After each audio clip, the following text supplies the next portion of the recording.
It seems like every day we hear new examples of outrageous violations of parental rights. Kids being handed obscene books, educators encouraging children to experiment with their gender identity without their parents knowing, and more recently, military kids being targeted as privileged during an English lesson in Fairfax County. Why do these things keep happening, and what can we do about it? Welcome to Speak Up Virginia, equipping you to speak up on the life, family, and freedom issues that matter most to you.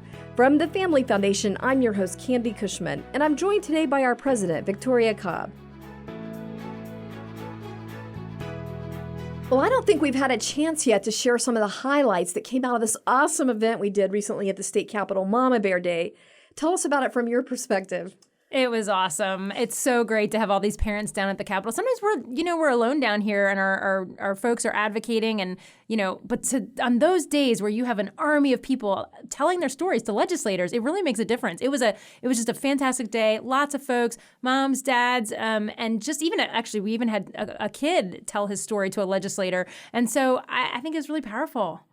I have to say, it was just a wonderful moment when all those parents feeling a whole side of the House gallery stood up, and most of the people in the House, wouldn't you say, gave them a standing ovation. I thought that was very powerful. It was very cool, and I enjoyed that legislators were asking me how they could get a parent sticker. Like, they wanted the Mama Bear sticker, which I hadn't anticipated, so I didn't have any on hand, but I think it's cool they wanted to be a part of it, and actually just even in committee, they came to watch some bills go through, and even the committee chairman sort of started the meeting by acknowledging that there was this whole group of parents there. So I just think, and we heard from parents that it was valuable for them too. It wasn't just they were a means to an end, meaning they were helping get the right messages to the legislators, but for them it was a growing experience. Some of them had never been down to the Capitol, hadn't had a chance to give their concerns to legislators. Yeah, and just to give a quick recap for people who aren't as familiar with it, this was Parental Rights Advocacy Day, which we also called Mama Bear, and we had lots of parents and concerned citizens come down and speak up on these parental rights bills going through the General Assembly. And you're right, I heard from lots of parents that it was their very first time.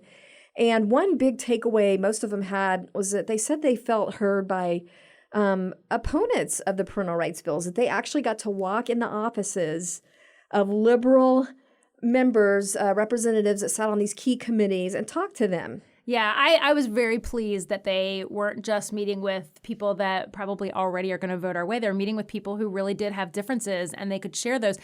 We did let them meet with some of their favorites too. I mean, the special moment was when the lieutenant governor walked off the dais of the Senate and actually came out and met with these parents. I mean, she's like a rock star, and that was amazing. It was cool for them to have those moments too.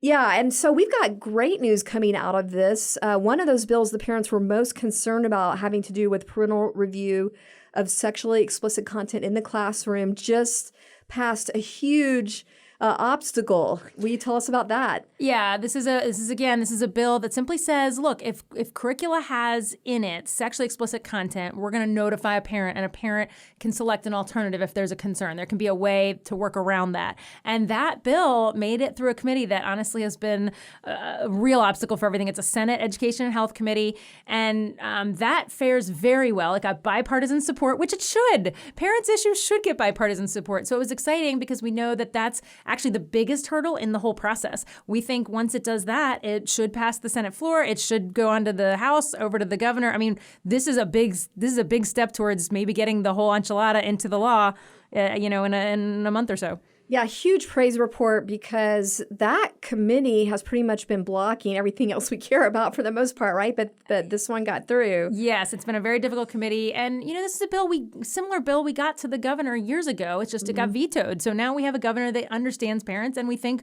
will be very sympathetic to the bill. So it's just exciting. It's a lot of years of work that goes into these things that you might finally get a win.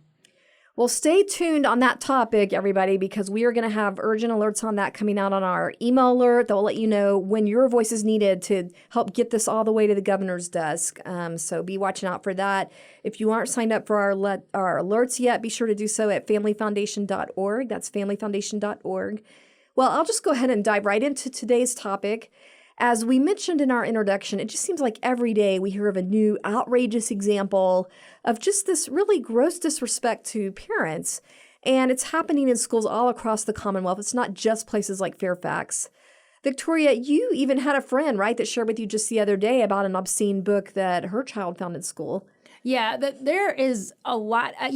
Sometimes you hear these debates and they point back to one or two books, but I'm telling you, there's a variety of books parents are concerned about. And I'll be honest with you, I saw the pages. I got shared the actual screenshots of pictures of the words in these books, and I was horrified. And I'm in this work. I've read these kind of things as part of this work, and it was one of the worst things I've ever actually read in print. And to think that a child could have that as recommended reading is disturbing. Yeah, we're hearing about these incidents every day. There have been brave parents standing up, but there's still a lot of work to be done. And so what we want to do today is just spend a little time equipping our listeners on how to respond when these things happen to you, whether it's a parent coming to you sharing about what their kid's encountering, or if you yourself as a parent are dealing with this. How can you speak up to protect kids and parental rights? Well, there's a couple things. The first is you really need to understand your rights. So I think it's important for people to understand there is a strong constitutional right that's been backed by the U.S. Supreme Court. So highest court of the land multiple times has said that parents have this right over the last 90 years or so. And they've specifically recognized the authority of parents to direct the upbringing of their child. So people need to understand that as the fundamental backing of why they have the authority to walk into that classroom. But not only that, in Virginia law, we have very specifically a law that says, quote, a parent has a fundamental right to make decisions concerning the upbringing, education, and care of that parent's child. So we have the right. We should use it.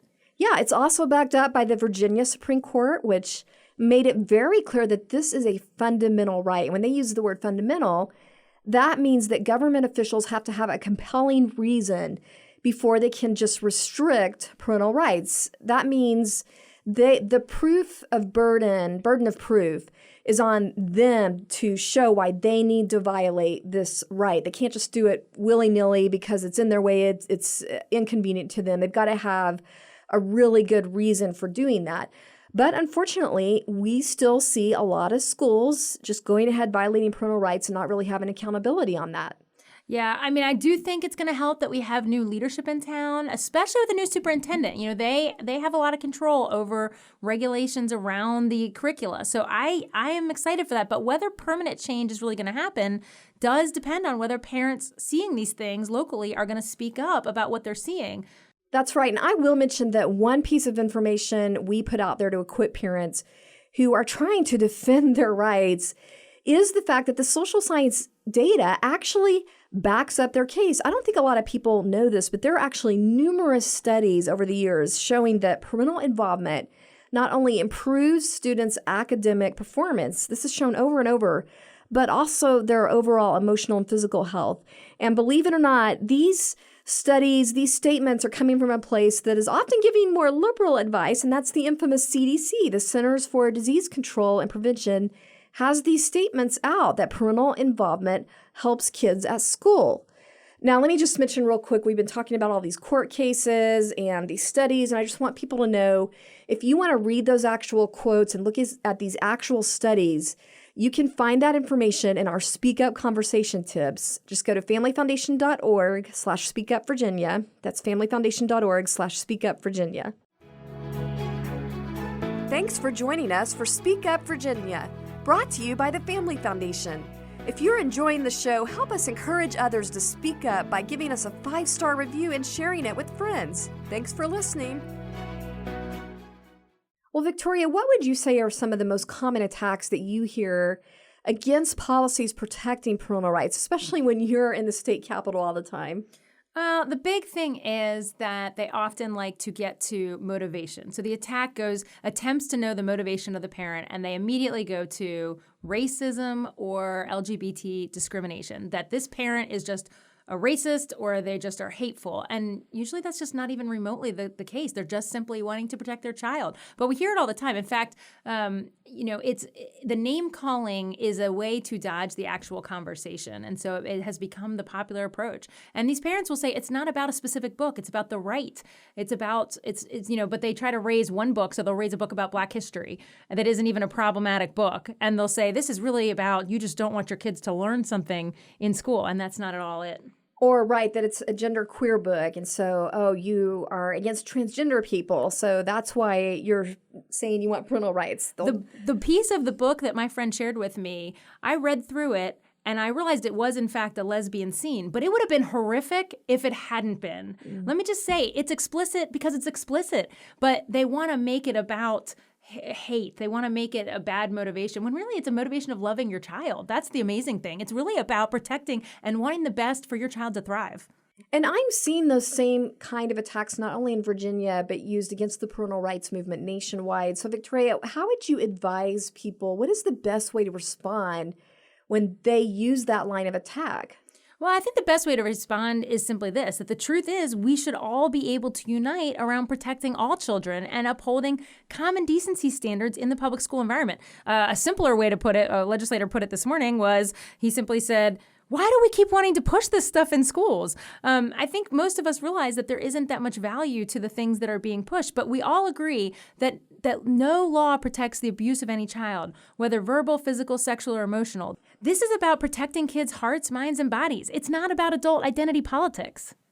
And also, I think it's important not to forget that schools across the state are struggling just to get kids to graduate and read at basic levels. So when we're spending all this time on social agendas, it's just irresponsible to allocate these resources and classroom time to these divisive adult-driven materials when, kids are suffering right now. And we've had good conversations down at the General Assembly about let's focus back on reading, writing, science.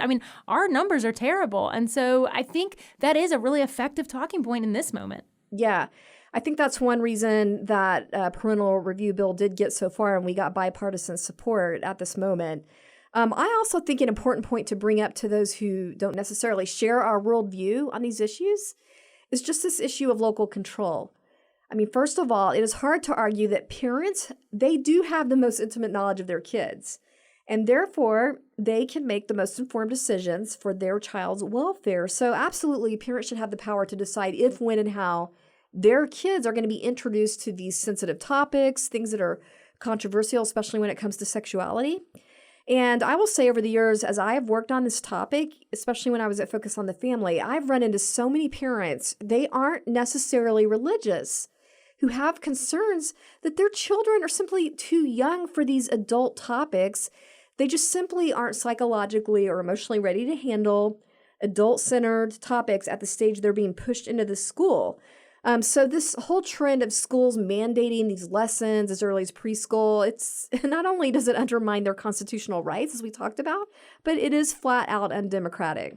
Yeah, it's absolutely correct. It needs to be at the local level where those decisions are made. It needs to be in conversation with real relationships between parents and teachers, between parents and school boards. And honestly, kids mature at different rates. To put an age and say, oh, I think this is appropriate for every child at X age, just every parent knows that has multiple kids knows that their kids weren't the same maturity when they hit 10, 12, 14, whatever it might be. And so it's really important that those conversations are happening at the closest point of knowing the actual child, not some, idea of what children a certain age might believe.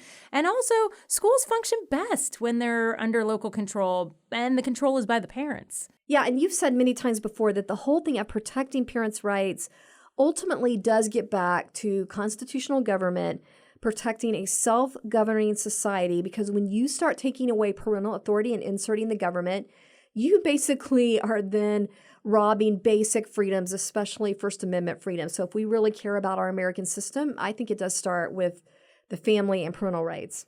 So to wrap up what we've been saying here, I think the most important takeaway is that parents have this right. It's been backed by the court. They should feel very comfortable walking in and having that conversation, and that we need them to do that we need them to be brave, and that we're going to ensure that the control stays at the local level, that we want parents to be the ones driving the outcomes. And so that's why we're advocating so hard for legislation that returns that control to the parents, not the state government. And I just want to remind people real quick that if you want some help just kind of getting your mind around the big picture points that we've been talking about and just looking at some of the quotes from these court cases and the studies we've been talking about, be sure to check out our Speak Up Virginia conversation tips.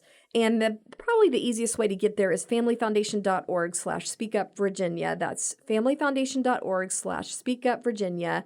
And also make sure that you are signed up for our email alerts. You can do that by just going to familyfoundation.org, because we're going to need all of your voices when these key parental rights legislation, when these key bills go through. We're going to need your voice instantly, both on email and text. So make sure you're getting our alerts. Thanks for joining us for this week's Speak Up Virginia, brought to you by the Family Foundation. Visit us at familyfoundation.org. That's familyfoundation.org. See you next time. And don't forget, we are stronger when we speak together.